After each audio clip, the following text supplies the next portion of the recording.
uh, by one of my friends, Saima. She is a bilingual translator and a film critic. She did her PhD from Central University of Hyderabad on masculinity and caste in Malayalam cinema and has published translations of poems and articles with focus on liminal culture. And the Malayalam translation of Saran Kumar Limbale's novel is forthcoming. She just recently finished translation. And at the moment, she teaches at Payanur College, Kerala. She is going to speak to us today between reality and representation, cinema and the question of visibility. Saima. Thank you, Dr. Srinivas. Yeah, I'll start, right? Yeah. Can I start or should we wait for? Yeah, I think they'll all join in. So, yeah, we have decent people. Okay. We can. Yeah, fine. Okay. Yeah. Yeah. So, thank you. And I'll be, the title of my paper is Between Reality and Representation, Cinema and the Question of Visibility. I'll be largely talking about the issues of visibility uh, associated with the medium called cinema. Uh, Cinema, as we know, is one of the very important uh, medium of visual art, and it is the very history of cinema is associated with the recording of movements, which until then could not be possible. So, although cinema, we talk about cinema as a mechanism which records things that were invisible to us. Those nuances of movement, very minute movements that were not visible to the naked eye until then. Although we talk of cinema as a medium or a mechanism that records such things, um, does cinema actually document, or is cinema capable of? I'm not talking about capability. Does actually cinema, try to, or does cinema actually represent everything or all kinds of realities? So that is what I would be talking about in this paper. And I'll be largely using examples from African American films and Dalit, what we now call as Dalit cinema in India. So I have typed a few things so that I don't get lost in the process of speaking. So I'll read the paper and explain in between. So if there are other things that we can add, I will just do that during the discussion time. So I guess that is enough, or that would be Yeah. fine. Sure. Yeah. Okay. So I'll just between reality and representation, cinema and the question of visibility. Cinema evolved as a mechanism to record that which couldn't be documented until then, which is movement. Photography helped reproduce still images of an existing reality, but not movement.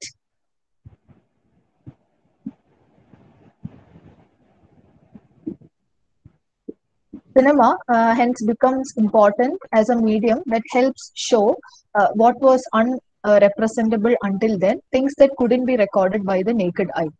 There were several experimentations during this time to record movement, like the magic lantern, Zoetrope, phenakistoscope, etc. So these were attempts made before the kind of cinema or the making of what we call cinematograph, and these were attempts to record movements in various ways. Edward Muybridge, an English photographer, developed images on site and in the frames revealed that a horse is completely aloft with its hooves tucked underneath it for a brief moment during a stride. This revelation, made with the help of almost 12 cameras arranged in a row by the side of the site of action, which is imperceptible to the naked eye but apparent through photography, marked a new purpose for the medium. Muybridge's stop motion technique was an early form of animation that helped pave the way for the motion picture industry, born a short decade later. However, one finds that there are reality that this art of rendering the invisible visible didn't see or just ignored. And one instance would be with reference to the African Americans. The Lumiere brothers, Auguste and Louis, credited with the first screening of film using their cinematograph, made around 1,400 short films between the years 1895 and 1905. The first screening took place at the Grand Café in Paris on 28th December 1895. And in this particular show or screening, the Lumiere brothers revealed their device cinematograph and 9 of their films to a paying audience. Lumiere brothers, both of them were photographers by trade, and and they showed several films during that screening, like Arrival of a Train, Workers Leaving the Factory, which is about, these were all 5 minutes to 8 minutes short films, which recorded certain events. For example, films like Arrival of a Train was about a train entering the station and passengers getting down from the train. Workers Leaving the Factory is another film where you find workers, leaving the factory. Then you have another short film called Gardener Watering the Garden, etc. So these films were screened. And these films were considered to record everyday reality for the benefit of posterity. So initially, cinema or film was not considered to be an art form. It was considered to be a medium.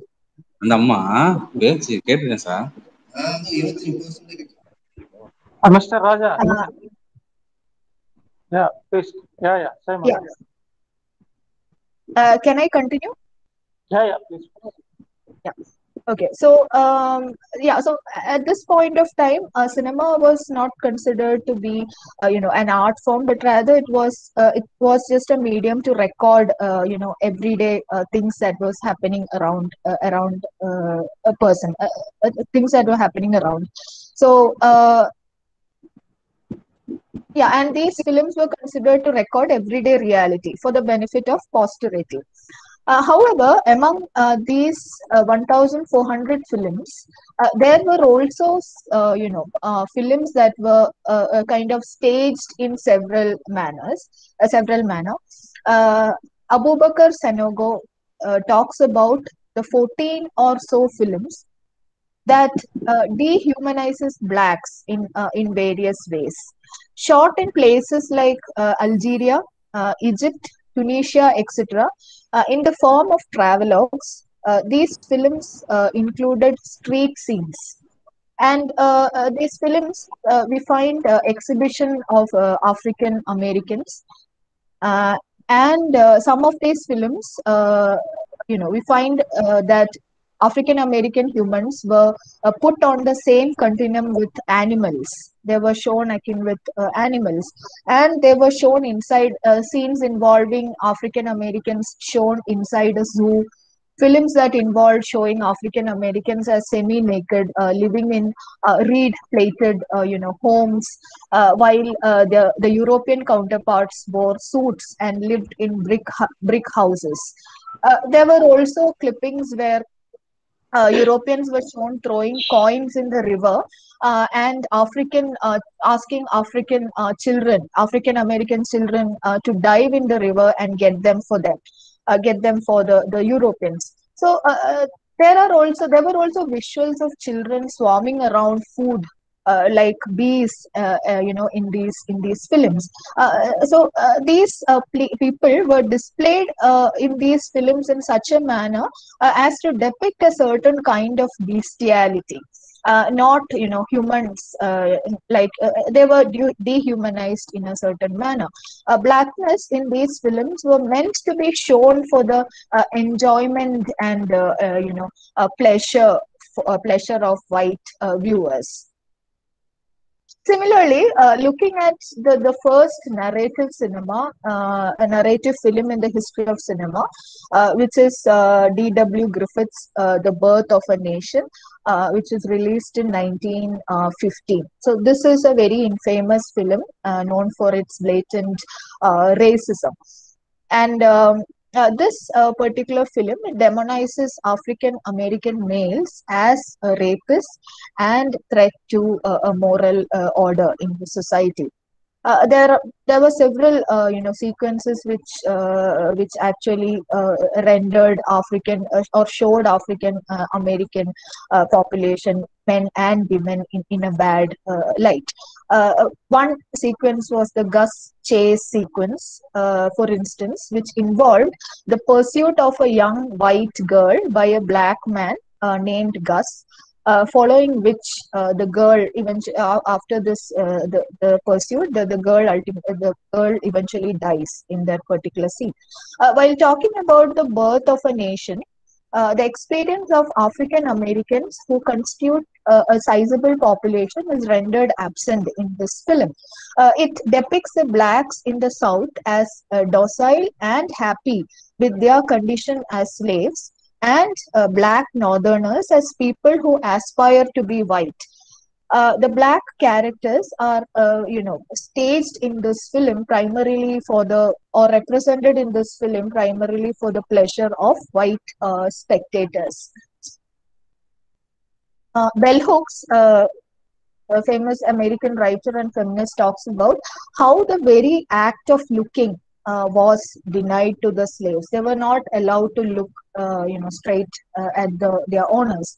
So the very act of looking was denied to the slaves. Amazed the first time, this is what she quotes. This is what she writes. I quote: "Amazed the first time I read in history classes that white slave owners, men, women, and children, punished enslaved black people for looking. Just for the act of looking, they were punished. They would be punished. I wondered how this traumatic relationship to the gaze had informed black parenting, black spectatorship. The politics of slavery, of racialized power relations, were such that the slaves were denied their right to gaze. By courageously looking, we defiantly declared, not only will I stare, I want my look to change reality," unquote. So when most black people in the United States first had the opportunity to look at film and television, they did so fully aware that mass media as a system of knowledge and power was reproducing and maintaining white supremacy. To stare at the television or mainstream movies, to engage its images, was to engage its negation of black representation.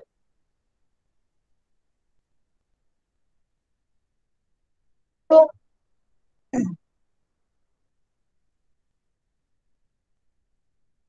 another interesting thing associated with the screening of The Birth of a Nation was the widespread protest by African Americans against the film Birth of a Nation. It actually constitutes a grammar book for Hollywood's the film actually constitutes a grammar book for Hollywood's representation of black manhood and womanhood, and its fixing of black people within certain spaces such as kitchens and into certain supporting roles such as criminals on the screen. The first narrative film was based on demonizing the blacks on the one hand, but at the same time, it also prompted an unprecedented movement against their misrepresentation on screen. The NAACP, which is the National Association for the Advancement of Colored People, this particular association, the protests of this association of the film are today remembered as the first large public demonstrations for Black American civil rights in the country.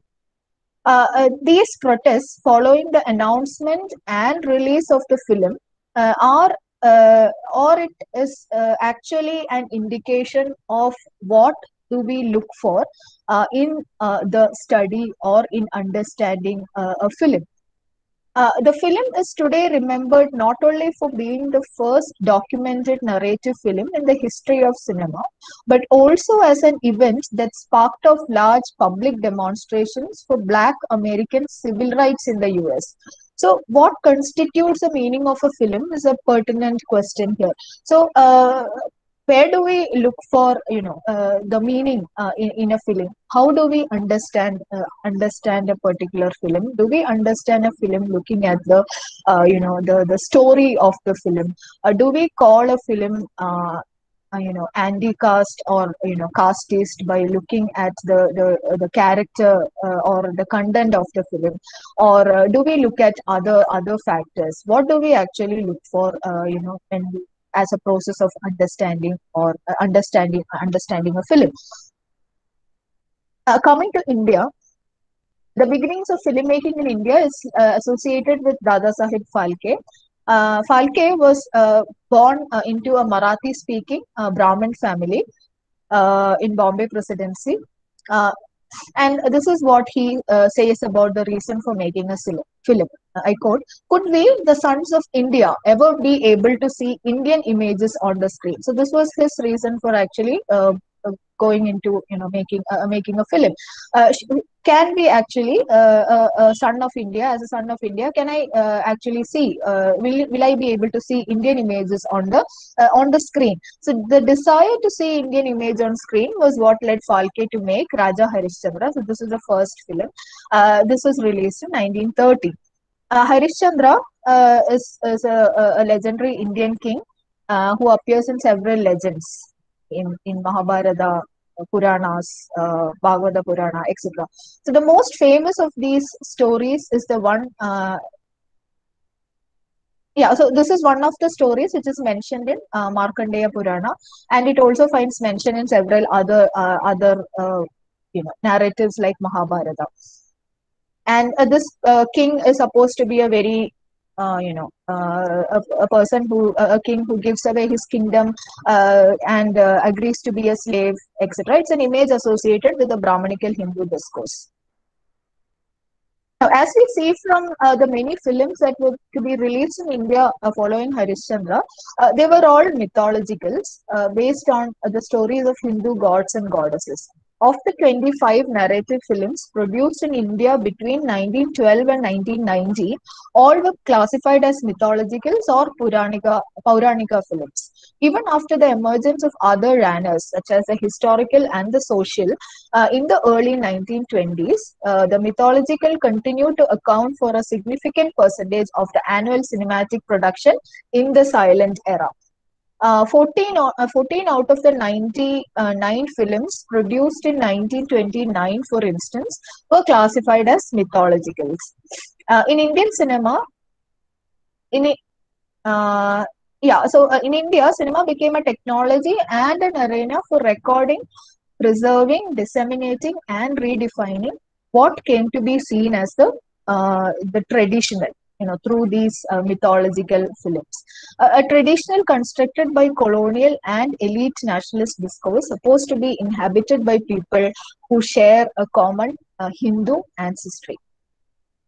J.B.H. Wadia, who saw Langa Dahan at the West End Cinema in Girgaon, Bombay, claimed that, I quote, the roadside and the compound of the cinema used to be choked with bullock carts in which devoted people from small towns and villages nearby Bombay came to have a darshan of their beloved gods, Sri Ram and Sri Hanuman.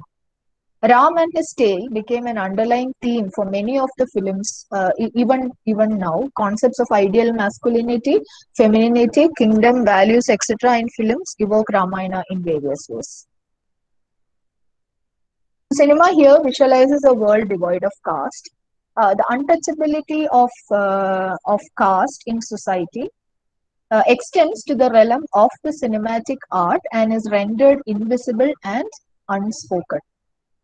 The total absence of Ambedkar in Indian cinema, at least till the 1990s, is revealing in this respect. His absence in the 3-hour-long internationally produced biopic Gandhi. Gandhi is a biopic of Mahatma Gandhi, produced released in 1982, directed by Attenborough. And this is a film which runs to around 3 hours, 11 minutes. And this is particularly, and here this film, which is a visual document which covers a period of Indian nationalist movement up to 1948. And this film deals with the period which had witnessed the emergence of Ambedkar as an indispensable political and social reformer.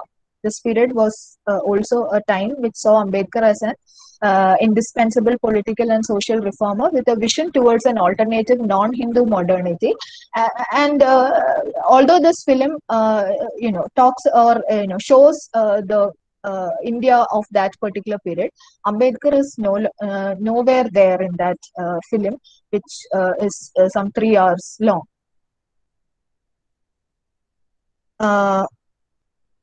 So one had to wait till 2000 for a biopic of Ambedkar to be actually produced by Jabbar Patel in both English and Hindi. So this particular biopic of Ambedkar was released in 2000.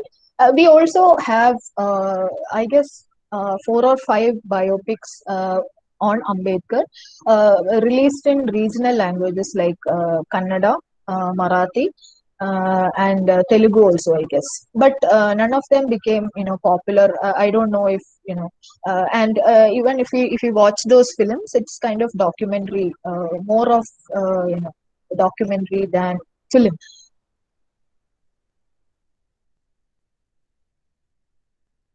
Now, even as we watch this film by Jabbar Patel, for that matter, or other biopics on Ambedkar, the character of Ramabai is a disappointing one. The image of Ramabai as a weeping invalid wife doesn't do justice to the vibrant Ramabai, who is documented, in several books. For example, a book Against the Madness of Manu, based on the testimonials and memories of people. The book refers to how Ramabai extended the household to accommodate members of the political community, how she allowed her household to encompass a political community. And Ambedkar's complete dependence on Ramabai is highlighted in several compositions, which are actually quoted in this particular book. But the films on Ambedkar, it shows a totally different Ramabai who's incapable of doing anything by herself, etc. So I'm just pointing out to the problems of gender, even in films that are that talk about the issue of caste. Now, certain films made post 2010 have actually tried to address the issue of caste in various ways. Films like Article 15 address the issue of caste, but only to laud the reformist zeal of the Brahmanical protagonist.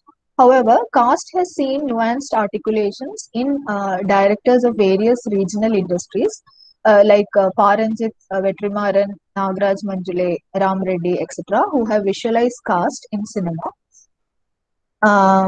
Land issue, migration, refugee concerns, problems of caste violence and humiliation, honor killing, child trauma, etc., have been discussed in films. Especially, looking at or taking Paranjit's films.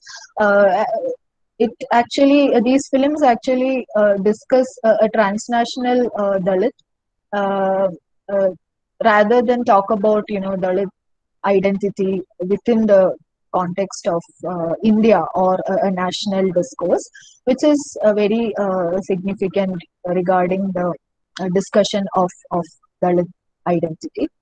Um, so these are some of the things I wanted to actually talk about.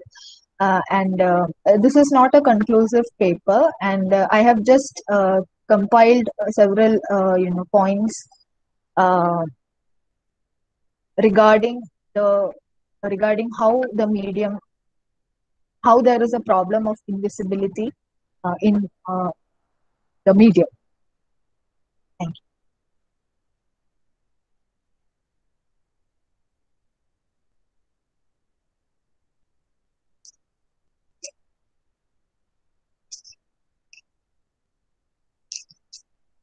I can't hear you, Srinivas. Yeah, okay. Yeah, okay. Thank you, Sema. So now we can discuss from any corner on what you spoke on. You can talk, you can raise doubts or ask questions. Let's discuss.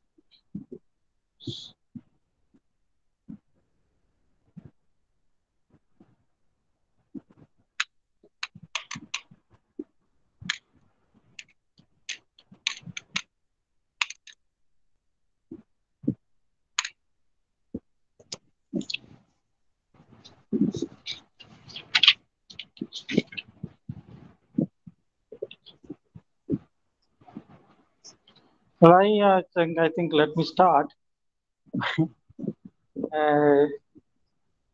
About this, I was looking at the Afro-American cinema and the Dalit cinema. The gap it took, historically, we can understand. See, the Afro-American cinema has declared its independence very early from from point of technicality, as well as directors, as well as actors. So the dependence on the white race is quite minimal in terms of the Afro-Americans are making movies. But that has not happened till 2010 in India. So what explains the gap, a long gap, especially the Dalit cinema. Dalit cinema took long time for it to declare that independence. Even till today, it is not so independent. Yet Paranjit is, able to make that statement outrightly, like this is what I do, and that he is doing with, with courage. That even if I say that I produce Dalit narratives, yet I am not facing any rejection. Yes, which means so I have reached a place, I reached a time, a context where I can courageously say that this is what I do, whether you like it or not. So openly that statement is not saying, but he believed that the time has come for him to make movies of the kind which were not earlier produced. So I wanted to know what explains the time gap between the Afro-American cinema and the Dalit cinema, especially at least in Tamil cinema.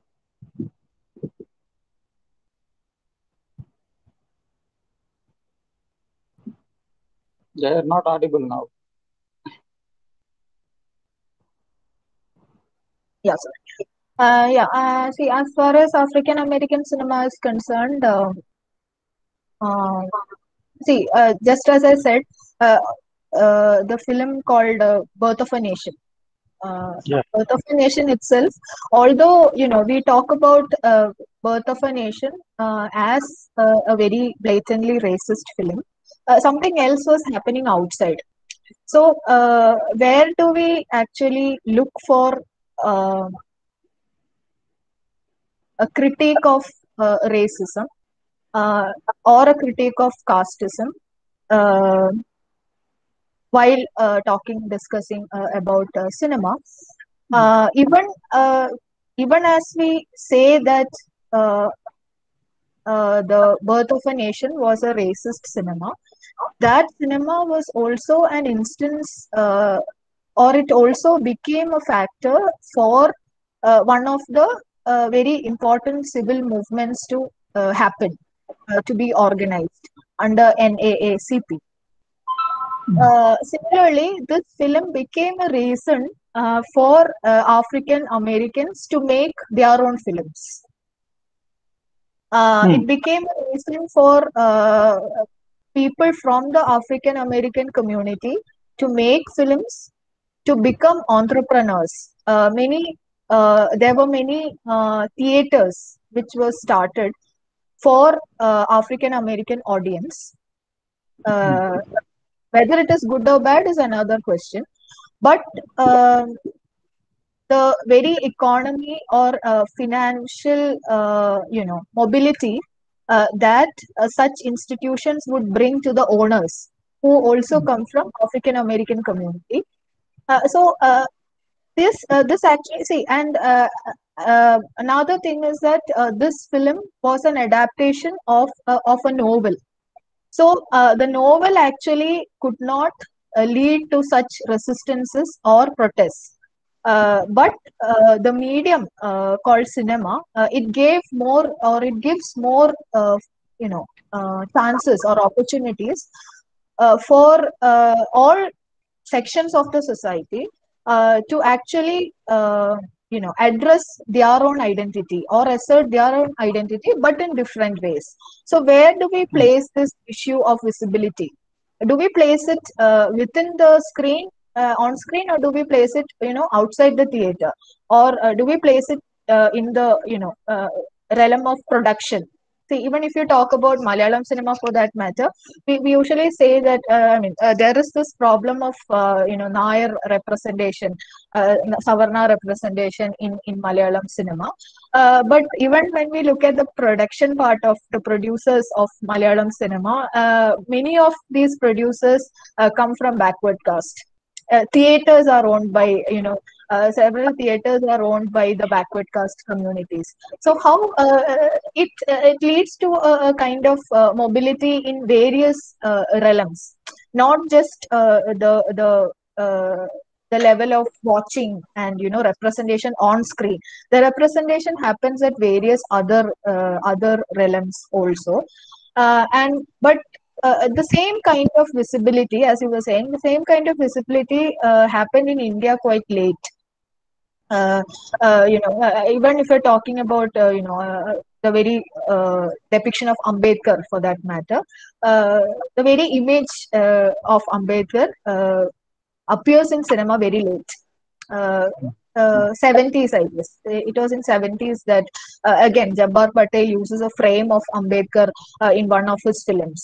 So what is the significance of that frame is another matter.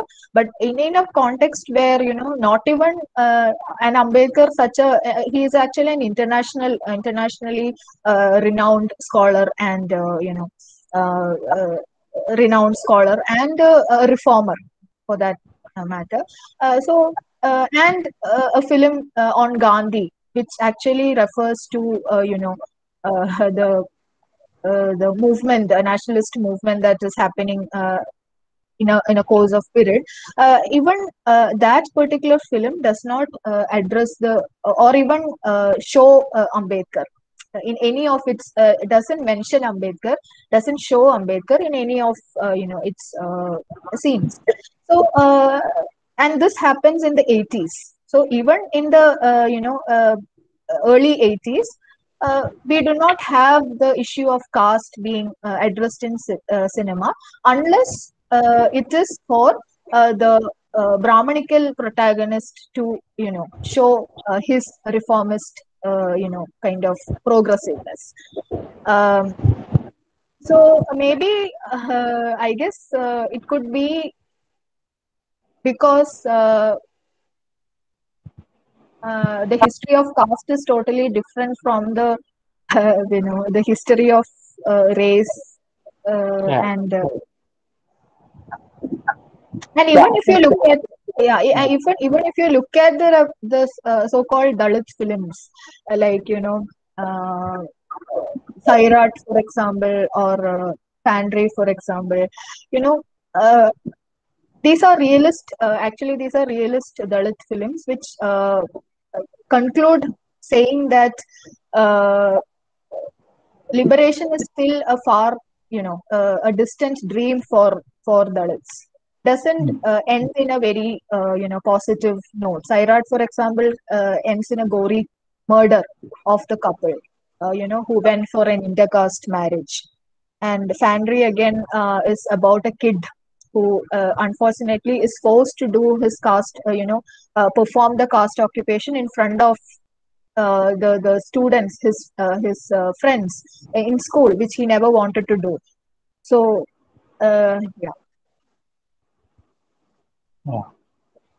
So I think following that question, see, when it comes to Afro-American cinema and the Dalit cinema, do you think that there's a lot of sort of themes there around for them to take up and then make a movie on everyday lives instead of like any Dalit director or Afro-American director need not have to be looking for surrealistic movies for themes that are only purely entertainment. So their responsibility is much more higher in terms of telling their story. Their life is not enough to tell their own story if they've been looking for themes, and then so the whole lot of exclusion, discrimination, and torture, and the and indignity need to be told on the screen.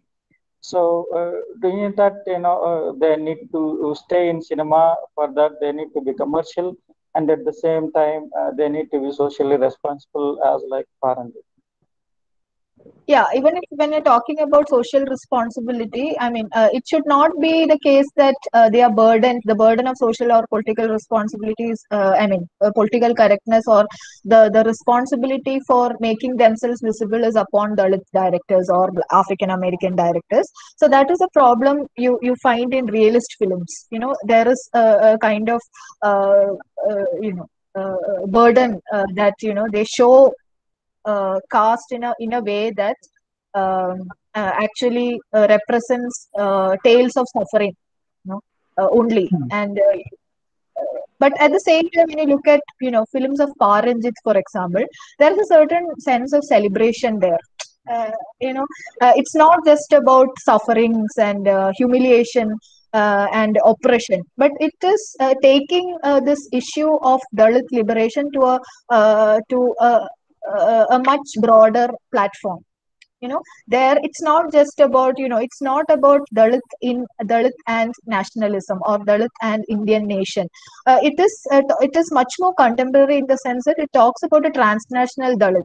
You can no longer talk about a Dalit, who Dalit in India, or for that matter, Dalit in a particular community, because this is a time when people are going everywhere, and Dalits are also part of that mobilization, and Dalits are also part of that migration.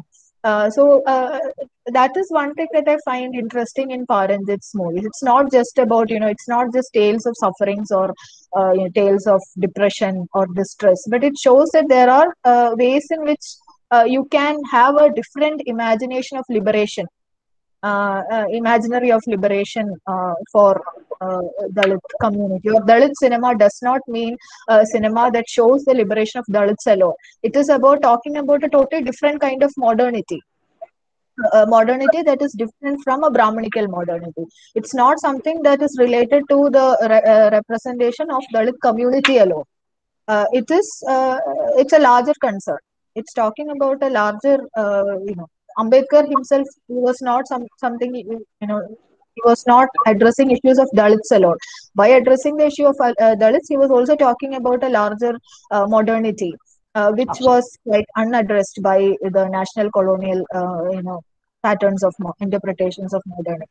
So that that cannot be addressed by realist films. For that, maybe you should try other formulas like commercial films. The films like Black Pan or Chapman. Hmm. What is it called? Marvel films. These have a totally different imaginary of what it means to be African American. Yeah. So yeah. Okay. Any other questions or contributions? Somebody has raised their hand. Aarti Bhaskaran and Prasanna P. Yeah, yeah. So Aarti Bhaskaran and Prasanna. Hello. Yeah. Yeah, hello. Yeah. Good evening, ma'am. Good evening. I'm Prasanna. I'm a PhD research scholar in history from Bardhaus University, and thank you very much for your interesting monologue, ma'am. Well, yeah. Since you talked about the Dalit cinema, well, there are many movies which concentrated on the social issue as well as on the subaltern people. But when we take that movie, the important role or the leading role or the role which moves the plot will be played by non-Dalit actors. Since you discussed about the Article 15, there are also non-Dalit actors used to play, and they represent people. And there are many, especially in Bollywood movies, like Arakshan. That's a movie where Saif Ali Khan used to play and represent the Dalit people, since he is a non-Dalit actor. So how these and generally the lead actors in Indian cinema, their percentage is very minimal. So how these representations in Indian cinema are being justified here? So that's my question. Yeah, it shouldn't be justified. So that's a totally different, it takes us to a totally different realm. There is this very issue called blackfishing, where uh, in order to present a Dalit character on screen, uh, uh, you actually cast a fair-skinned actress or actor, and then you paint their face black. So there are so many problems with this. One thing is the prejudice that or the equation of equating Dalits with a black skin tone. That is one thing. Second is why can't we cast or why do we cast fair-skinned people for such roles? So this would be actually a loss of opportunity for other people who are as um, good actors as the rest.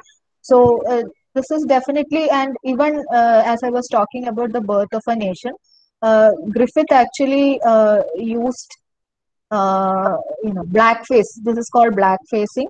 Blackfacing is a technique where convert uh, you paint the face of the character black. I mean, for creating a comic effect, for the in order to show that the person is from a black community. So that is actually, yeah, what you said is true. These things are still not addressed, and these things still happen. Even there are even in Malayalam cinema, you have, for example, a film called Celluloid, which is about Celluloid is a film which is about the first uh, heroine in supposedly first heroine in Malayalam cinema, who PK Rossi, who is a Dalit. So this is about, the film is not about PK Rossi, but the film is about JC Daniel, the first director of Malayalam cinema. But PK Rossi again, the person playing PK Rossi is forced to the film shows how she has to be painted white in order for her to become a Nair character. the Savarna character. So this is something that is happening. Yeah. So that is how it Okay. is. Okay. Thank you, ma'am. Thank you. Aarti Bhaskaran has typed her question. Can you read it for Yeah. Yeah. Yeah. See, there is a whole economy of this very concept of beauty, which is associated with fair skin, and so unless that changes, you can't expect things to happen in.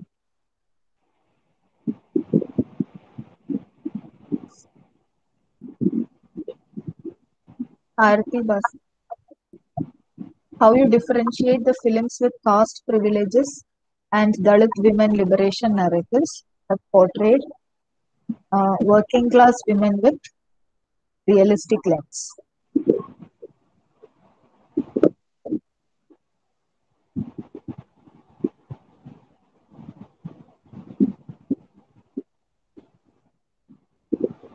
Working class women with realistic lens. See, I don't know if I understand the question properly, but see, even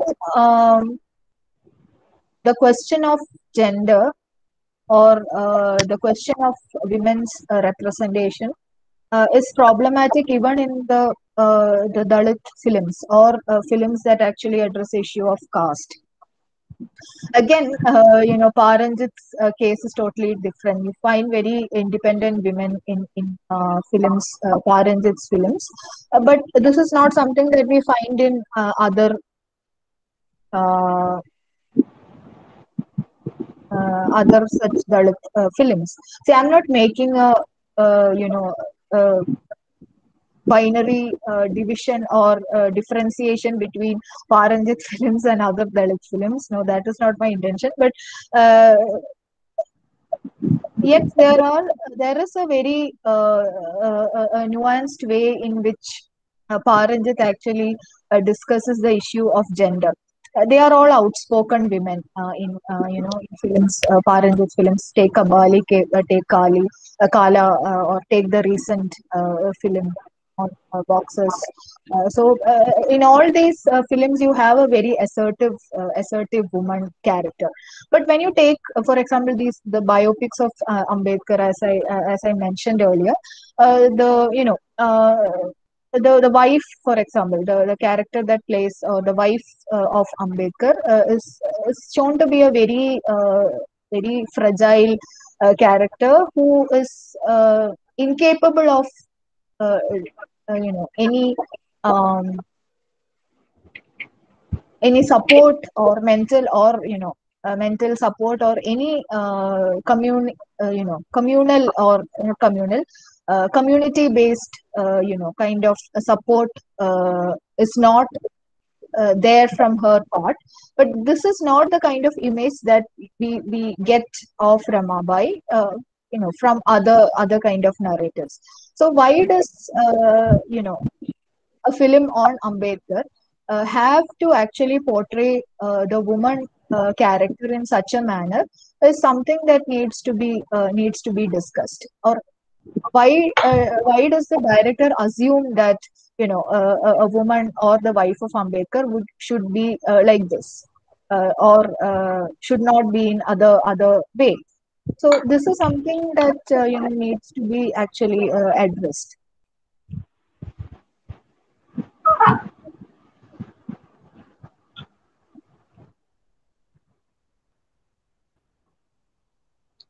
Okay, so Yeah.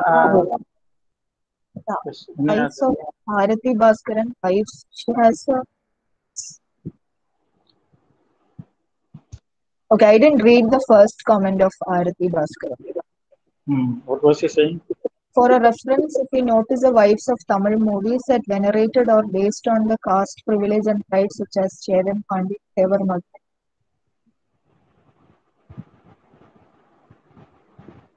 Yes, subjugation of women and wives of those movies were portrayed as frightened to speak in front of their husbands. Yeah.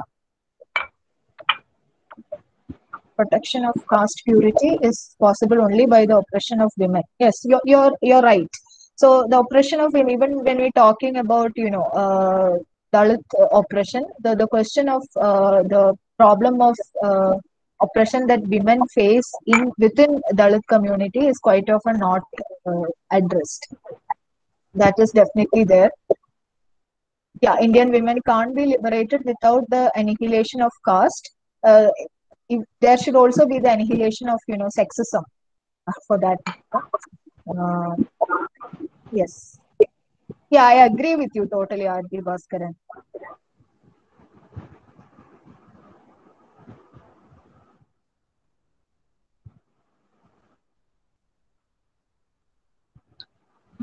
So, can we be enlightened a bit more about caste in Malayalam cinema? Bit more.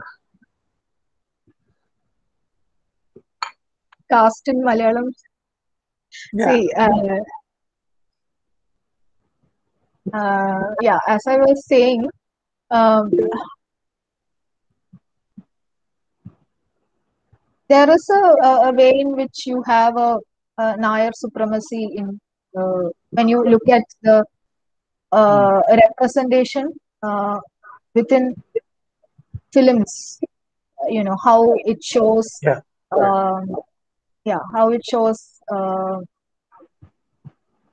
Or how it talks about the stories of Nayar Taravadu and how it actually idealizes Nayar men as the dominant masculinity and discusses certain rituals, often shows the kind of ambience that is often seen in Malayalam cinema. You have temple premise, the Nalukettu, the house, the structure of the house, Nalukettu of Savarna community as the ideal kind of environment. So these things are, and how quite often dark-skinned characters and actors are often forced to play the roles of mentally retarded or play comedy roles, etc. But definitely things are changing also.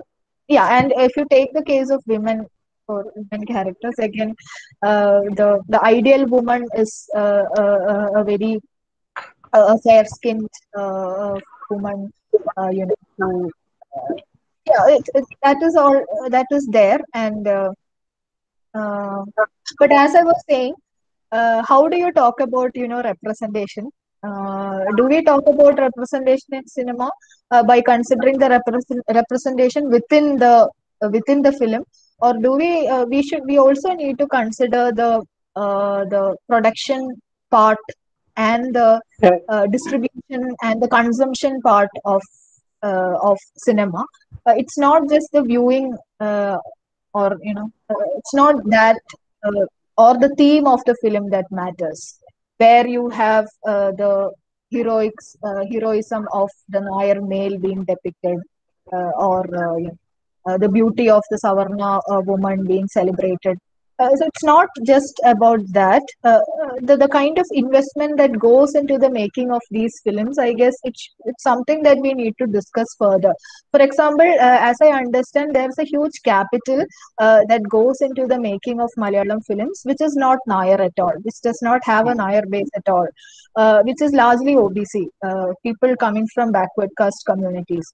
But the focus has always been on the theme of theme of Malayalam films, and based on the theme of Malayalam films, you say that yeah, this is a Nair centric cinema. But when you look at the way in which this film has actually been produced, I don't know how we actually how we can actually limit this as the discussion of such films as Nair centric cinema, because yeah, there are other things involved as well. Yeah, I Why? think that will be. Sorry.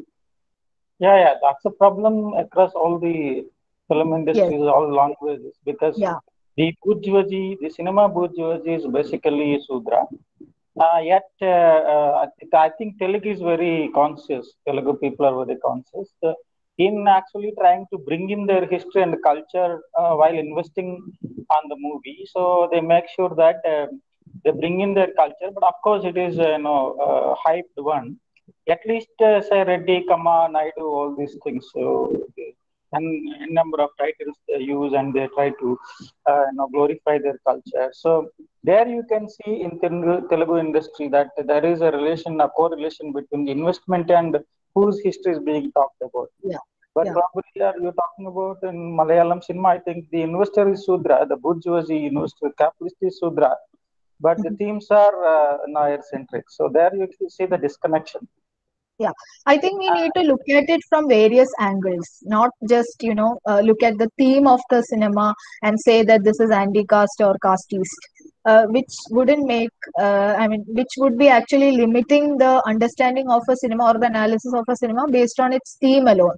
But so, how do we understand the money that goes, the capital that goes into the making of these films?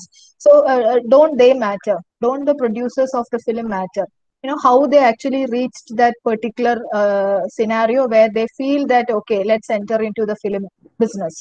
How do they feel that film is a industry that they can actually invest in? So when a particular person from a particular community, from a BC community, feels that okay, I can invest in this particular business, so that means that they that means something.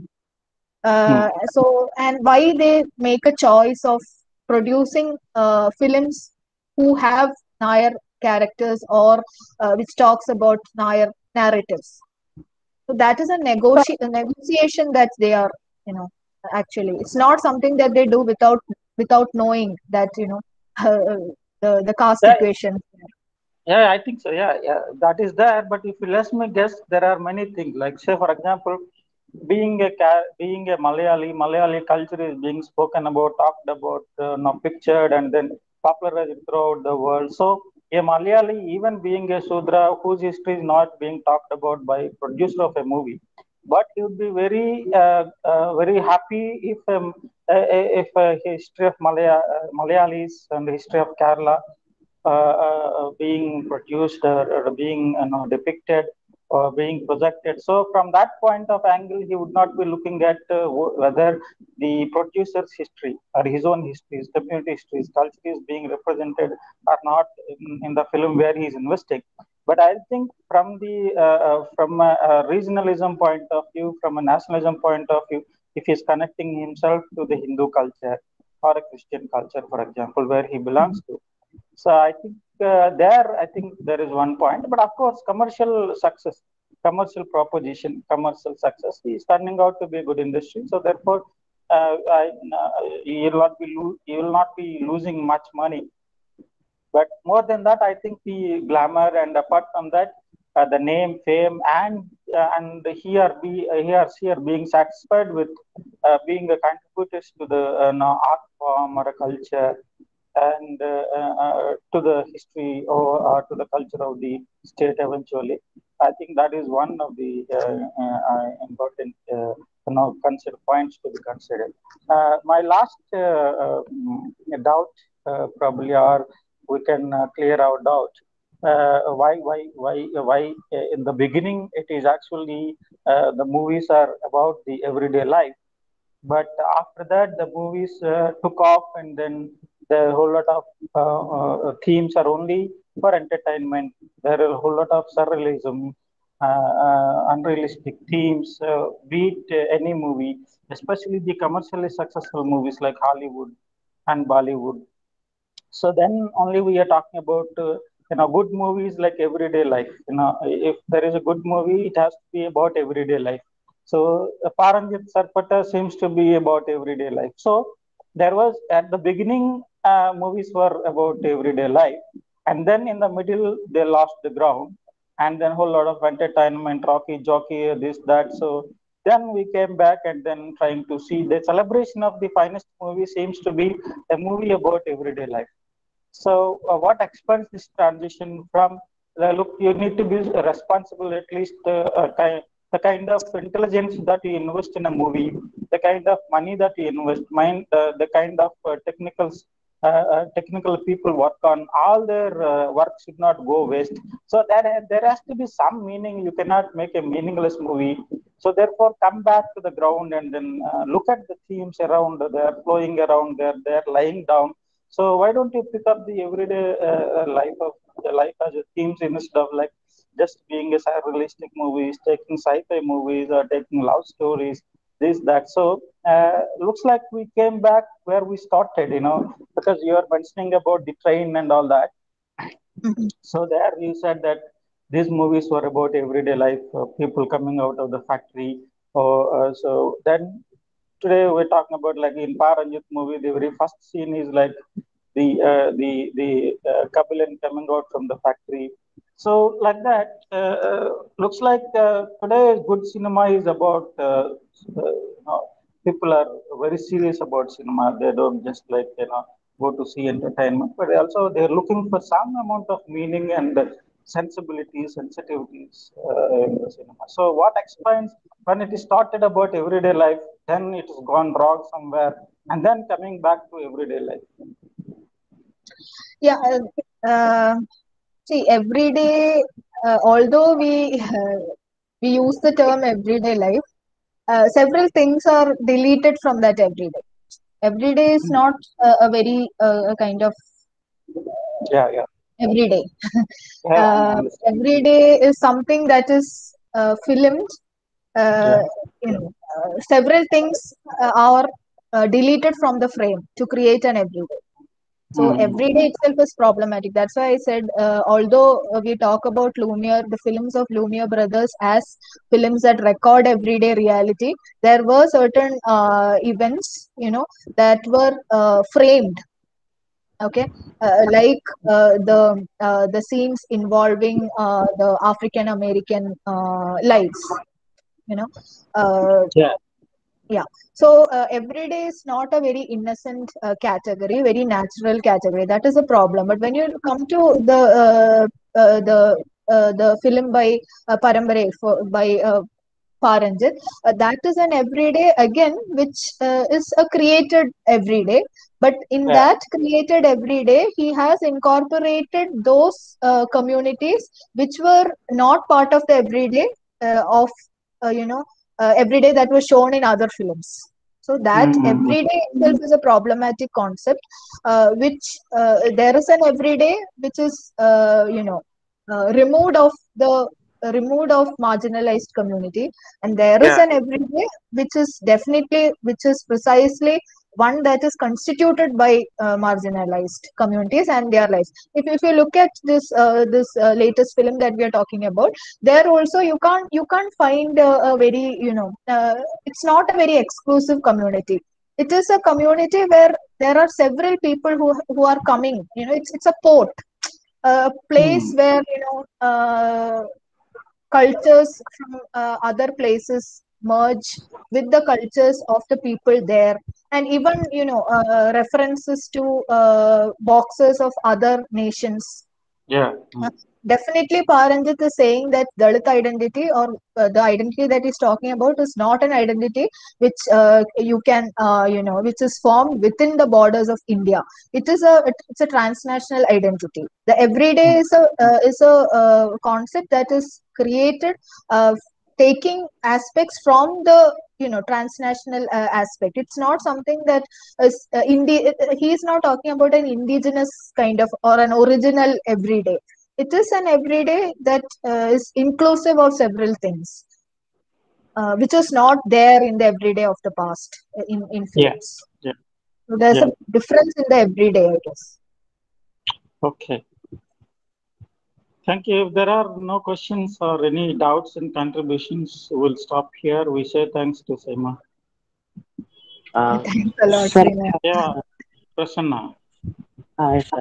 So I just like the comment of Ma'am Aarti Bhaskaran, and yeah, I found it interesting. She movies like Nata Mai Subramaniapuram, where in those movies women were represented as a weaker section. But Those all those movies are a box office hit, and they won many awards. Yeah. So if in those movies, if women were represented as a weaker section, then how it became a box office hit? So technically, or yeah, practically, it's like an encouragement for the director to make more, to use the same formula. So women were represented as a weaker section in one particular movie, and those movies are become highly successful. Then how the contradiction work?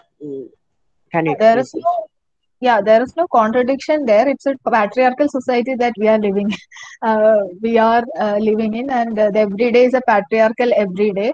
And so directors are forced to maybe reproduce such formulas in their films, because cinema is not just an art, but it's also an industry. And people who invest in films also need to get something back. So unless a person works with a politically conscious mind, then such things are definitely going to continue, So and I there will think be definitely buyers for such films. Yeah, I think, see, apart from what Saima said, that is true. And at the same time, if say, if the women in particular homes, in particular communities, or across the cultures and religions and castes, if that is the reality, that is the suppressed woman is reality, weaker a woman is a weaker section at the home, a director cannot take a different view. That is the reality. That is how they present it. If the society is accepting it and celebrating it, as like Simon said, that is patriarchal, that is natural. The success of the cinema it need not have to be connected to whether women presented as a weaker section or a powerful section. The question is whose story is told. What is the reality in that particular society when it is taken as a theme? If woman is a weaker section in that society, in that culture, in that caste, so be it. But the success of the movie is not a license for accepting the woman's representation in the movie as a weaker section is okay. It's not that, society is not giving that impression that we are okay if the woman is represented as a weaker section in that movie. That's not the success of the movie is for different reasons. That is like Subramanyam. If you look at Subramanyam was successful because the way it is made, the way it is made, it different from the viewer experience is different from the rest of the movies that are made. So the kind of reality, the kind of art that is there, the kind of realistic characters. So that is how the movie is successful. Not that is like society has not given a green signal that the presentation of the woman as a weaker section is okay. So we celebrate those movies. We made those movies successful. That is not the point here. Point is that the director, the theme that is selected from a particular section of the society, that is how the women in that homes are. That's it. So he or she cannot project in a different way.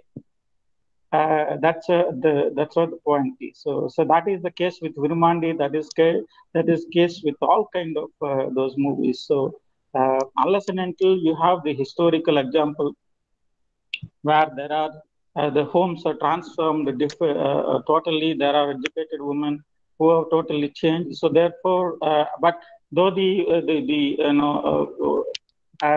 progressive elements are there, the woman has totally changed. Despite change, that that empowerment is not being brought into the screen, then you can complain. That is not the case with Subramaniapuram. Subramaniapuram is 1980s and 90s, so that is the case with Subramaniapuram.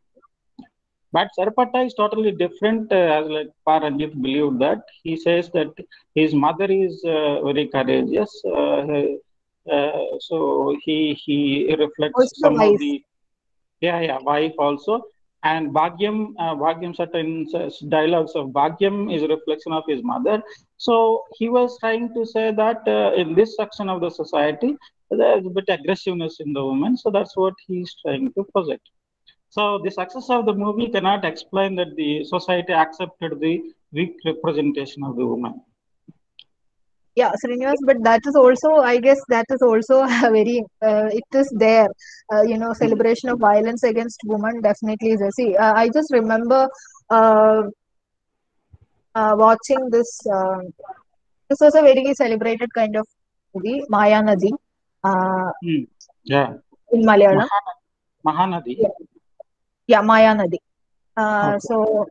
This one, it actually spoke openly about man-woman sexual relationship, etc. So in that case, in that sense, it was, a very celebrated movie. But again, there is a scene where a Muslim man slaps a woman tight in her face because she goes to act in in an advertisement. So, and I had watched this movie from the theater, the pre-COVID period. So Mm-hmm. theaters were open, we could go. Yeah. So and during the scene when this person slaps the woman, there was a huge applause from the from the audience. And this happened some 2 years before Maya Nadi. Yeah. So that is it's there. But Definitely. definitely, it doesn't determine the success of a film, but it's definitely there. Yes. Yeah, yeah. I'm not denying that. I'm only saying how the director did not did why he did. I'm not giving the certificate to the director. The director has no role in presenting the woman as a weaker section. He might and might not. But I'm only referring to a context where in 1980s, Yeah. in certain sections of societies, women are like that. So if we project it differently, that is actually off from the reality. That's what I'm saying. Especially Subramaniapuram is concerned. Yeah. Okay. Thank you very much. Thanks, Saima, for sharing with us. We have few scholars who've been working on cinema. I thought calling you and make you to speak to us will help them to look into the cinema academically. You will help them to look at cinema differently because you already worked on cinema. Thank you very much for helping us. Yeah, thank you, Srinivas, and thank you all others who, yeah, and those who asked questions and shared your thoughts. It was really interesting and interesting talking to you. And yeah, also thank you, history department, calling for a presentation on cinema is always interesting. And yeah, thank you. Yeah. Thank you all. Thank you very much for attending the talk.